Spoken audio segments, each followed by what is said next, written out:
you're Elijah Woods. Recently, you just released your new EP, Hey There, Elijah, where you mentioned how a lot of this album, well, EP project, let's per se, it's a lot of revelation pieces that has to detail about aging and how you've grown, evolution, maturity. Where exactly would you say at this point in your career, how do you feel this album defines it and represents it specifically? I mean, I feel like as a constant process. You're constantly growing and evolving, and for me, this step in this direction was just a step in maturity and a step in kind of like finding a new sound for myself. And I feel like as a creative and as a musician, you go through these like chapters in your life and these seasons in your life, and this was kind of a really good way to bookend one that I'd just kind of gone through. I'd started a lot of these songs about a year and a half ago, and I was just like looking for something new and exciting and something to kind of re-inspire me with music. I've been making a lot of music prior to that, and it started to feel like a little bit like I make a lot of my music myself, and I started to feel like I was living in a vacuum a little bit. And I kind of opened the doors at that point to other writers and other producers, and it really re-inspired me and like reinvigorated me in a way that I didn't know it could. And with that kind of came some like life lessons and some sort of friends lost and some big amazing things. Like I got married in the middle of all that, and Congratulations. thank you. Yeah, yeah.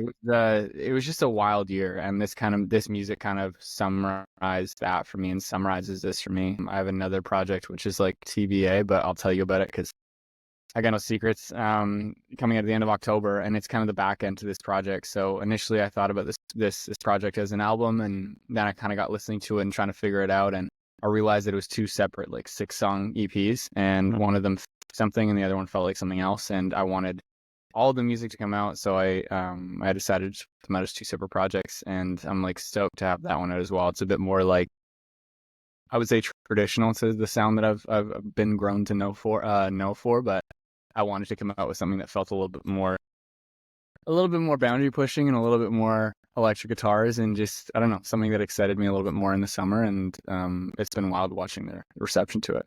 No, and having that said, in comparison to your last EP, it was Bright Orange Everglow, the Sunset Sessions. It was more acoustic guitar centric. It had a lot more stripped down and not a lot of layers, but still depth lyrically and such and such. And it differs heavily with this project. And this EP, it has more of like a pop rock, pop punk direction that it goes for than you were with the Andrew Goldstein, correct me if I'm wrong on that name. Goldstein, yeah. Goldstein, yeah. And we'll get into that. But was there any preconceived idea or notion that you were going to go this direction when you were making this EP? Or had it just been, you know what, this is what I want to do, this is where I'm going, and this is what's going to go out? I mean, I think like when I was in the process of writing all these songs, I was just kind of like looking for a new sound and just something that excited me again. And it's so funny whenever I have this chat with my managers, they're like, are we like reinventing the wheel? Like, what are you doing? Are you going in a different direction? Are you pivoting? And I'm like, no, it's all me. It's like, it's all still the sounds like me. It's my voice on it. It's like, I'm not singing the songs any differently. Some of them are a little bit higher than maybe previous stuff, but as a producer first, I always just look for like a new way of packaging things. And for me, this is like the package of the music that really excited me.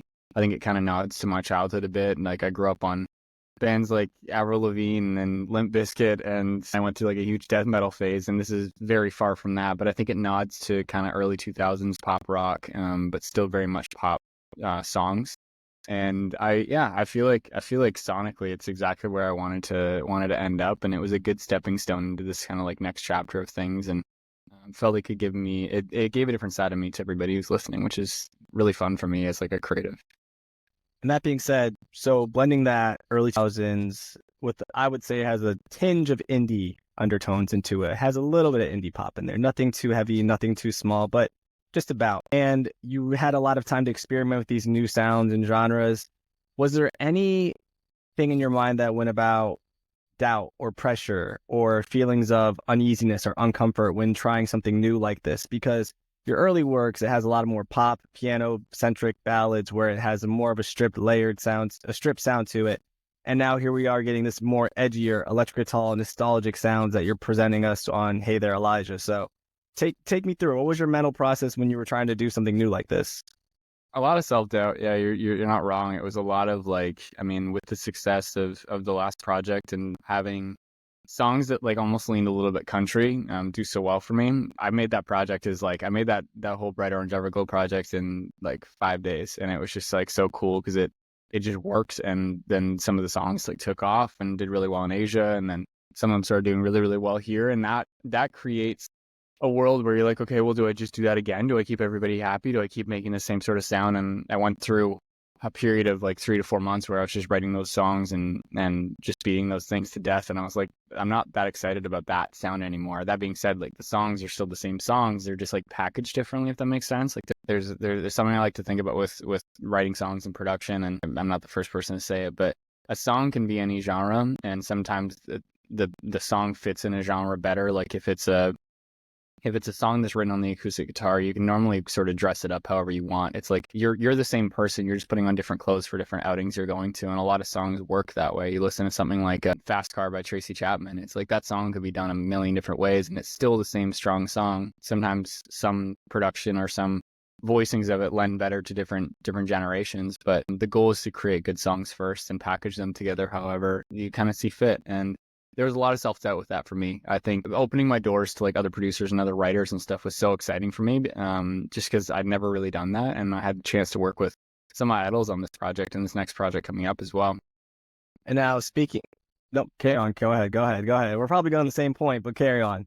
Yeah. I mean, it was so cool because like having these people in the room and having their validation, being like, yo, this is really cool. You should try this out. Like maybe push this a little bit more differently. It's like, I never would have gotten here by myself, but I love the fact that we did go there. So I could look at it when it's done and be like, oh, that's a really cool piece of me that I didn't know I hadn't explored and I hadn't explored by myself.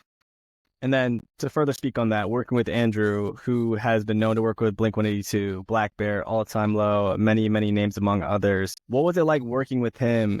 And how did he help you evolve as an artist? Was there any specific techniques or tips that he taught you or showed you that you can try something this way or do something differently that allowed you to enter a new type of mind that gave you a way to try this out now? I don't know. I mean, he's just such a good hang. And I think that's like that's the piece that I really attach myself to in the studio is like now I've been doing music production for as long as I can remember and in sessions for as long as I can remember. But as an artist for me and my project, I've done very few sessions with outside producers and writers. And I've kind of opened my doors up to that in the last year or so. And working with Andrew or working with Jack or working with TMS on this project or Jason Suito or any of these guys who are just like so talented and way more talented than me. And I think opening my doors to them and seeing what their opinions were is the coolest part about that. But it all comes down to just them being good people. Like they're just fun hangs. And I think if there was a big takeaway from this project and working with Andrew or TMS or anybody, it was just go into the room and try to have fun because you'll get the best thing out of that rather than going in there with intention to write a hit song or write something that really feels like authentic or true or anything. Like I think it's always really important to be realistic and true and have intention with your writing. But there's nothing better than just walking into a room, having a great time and looking up and be like, oh shit, we made an incredible song. And the first song on this project, Elijah Wood, was literally that. And I think it was our last day of sessions, maybe back in September or something like that of last year. And we had I walked in, or no, it was in February of this year, actually. I walked into the studio on our last day and Andrew was like, this is so dumb and so stupid, but does anybody ever call you Elijah Wood? And I was like, every day of my life, like all the time. I'll be at an airport and somebody will be like, yo, are you Frodo? And I'm like, sure. Like I'm 6'5", but it's like having the last name McLovin. Yeah, exactly. Things, yeah. Exactly. Yeah. So he asked me that and I was like, honestly, all the time. And he's like, we should write a song like that. And he started strumming the chords for Elijah Wood. And I was like, oh, that's really cool. And then we just started laughing and like having a really good time writing it. And then it turned into this kind of like, I don't even know. Like, I don't even know how to explain that song, but it's one of my favorite songs. It's so silly and it's so like existential crisis and just like, would I like to go live this other life as the guy who I get mistaken for all the time? And it didn't like, it doesn't have to mean too much, but it was really fun to write. And I think that's like maybe what excites me about making music. Now, when it comes down to the other tracks, could you have 2010, We Should Stick Together, Sunlight, January Eyes, and Wash Away? If you had to give me like a brief sentence, and we can go back and forth for each one because it's going to be a quick. So if you had to give me a brief sentence of what 2010 represents, what would you say that one hits with you in terms of like what it represents? Nostalgia and like listening to big shiny tunes when I was a kid. I don't know if you ever had those CDs, but that yeah. that we wanted to accomplish. It's like that summer with your friends, put on a CD in the car and listen to that thing. Very lighthearted, very easy. And like the lyrics don't mean too much, but there's a lot of impact in the chorus and the production and just like that energy, which I love. Like the simplicity of that time is reflected in those lyrics. And then how would you go with that for We Should Stick Together? What exactly did that one represent to you for what it is for listeners who have listened or haven't listened? So that one was so cool because it was, I realized I didn't have anything on the project that felt like, that kind of gave a nod to my previous work. And I felt like I wrote that chorus in like 8 seconds and I was like, oh, it's so clever and it's so easy. And it felt really, really good and really like happy and upbeat. And then I like listened to it sonically against the rest of the stuff and I was like, oh, this is great. This totally gives us a different color palette from this project. And it kind of gives a bit of relativity to the fans. So I included in that one because I just like, I couldn't stop singing it. It just felt so catchy and so me. And then Sunlight was another just you solely yourself. You made this record exactly like it's for what you've known to just done for a lot of your work. You seem like a very DIY guy, and props to you for being able to do it. What exactly does that represent? So I mean, that one's so cool. I wrote that song. That was the last song I wrote for the project, and it was, I went through this whole year of self-doubt and losing one of my closest friends just to some stupid argument, and all this, like all these ups and downs and all this unsureness. And that song was me expressing that and just being like, please just give me a path forward and please just let me figure out what the next step in that is. And ironically enough, I listen to lyrics now and I literally just moved to LA like 10 days ago on the 1st, and I'm realizing that it's actually just about me moving here. It's like I was so seasonally depressed when I wrote that song and just like not having a good time. And I used to live in Toronto, and in the winter it's horrible there. It's just like it's cold and gray and miserable. And I was just like, oh, I just need to go west and be in the sunshine. And now I'm in the sun. So there you go. That's the explanation for that one. And then January Eyes, you have the chorus reading that. You felt like summertime, like whiskey over ice, fire in the sky. You felt like mid-July to these January eyes. Is there any like specific personal nod that you play into there? Is that like a reference to anyone specifically? Does that have any specific inspiration or influence to what that record's about? When we wrote that, I wrote that with Jason Suido and Jack LaFrance, who work with like Benson Boone and all these guys. And we have such a good time in the studio. And our workflow generally is like, we'll go into the studio and we just shoot out ideas, and they'll be like 30-second clips. So if it's like a chorus idea, and then like we try another chorus idea, and then we're like, oh, this other thing that we're trying out kind of feels like a verse. And then I take it home and I look at it all and I'm like, okay, what do I like? How do I piece this together? And we did the demo of January Eyes, which was just the chorus, just the guitar, and then that vocal stuttery thing. And it's actually my voice in the room with all the music playing on a microphone. And it was a demo vocal, and I heard it and I was like, oh my God, we did something so special here. I don't know what it is. And it just felt so real and like in the room and human. And that's the final vocal you hear in the recording. And it was so special and it was so like nonchalant. Like we wrote that in 10 minutes and it was just so cool. And then listening back to it, what I think it's about, and who knows, like anybody listening to this can tell me what they think it's about. But what I think it's about is having a relationship end and having a personal like loss in your life, and thinking back and being nostalgic about those feelings, and having somebody who felt so warm and so positive in your life when you're in a dark time. Like I like to think January Eyes is like it's bleak and it's dark, and like you are the sunlight in those eyes, and you are the thing that gave me warmth. Beautifully said. And I think it does definitely represent like your representation better, but who's to say? Everyone has their own perception, and we're all going to say like, no, it means this, even though you're the one that wrote it. But it's half the time I don't even know, man. Like sometimes I'll just go with it, and like what you think you're writing about, sometimes you're not even writing about. And I love that releasing music for that reason. Like I wrote a song about my older brother who passed away a number of years ago, and it's so literal. Like it's literally like explaining these specific things that he was wearing or that he had gone through or that I experienced with him, and questions that I had about this. And I get messages all the time being like, oh, this song's called Matthew. It's like, it's so beautiful. Like I can relate to it so much. Like I just went through a breakup and all this stuff. And I'm like, that's awesome. Like, that's so cool that you can insert yourself into the song and make it entirely your own. And it's like when you release music, you actually just let it go. And that's so amazing. And no, truly, truly. And then last but not least, cannot be forgotten, because the last song is what everybody wants to definitely take away from. You have Wash Away. Take us through what that one represented and what exactly that means to you lyrically.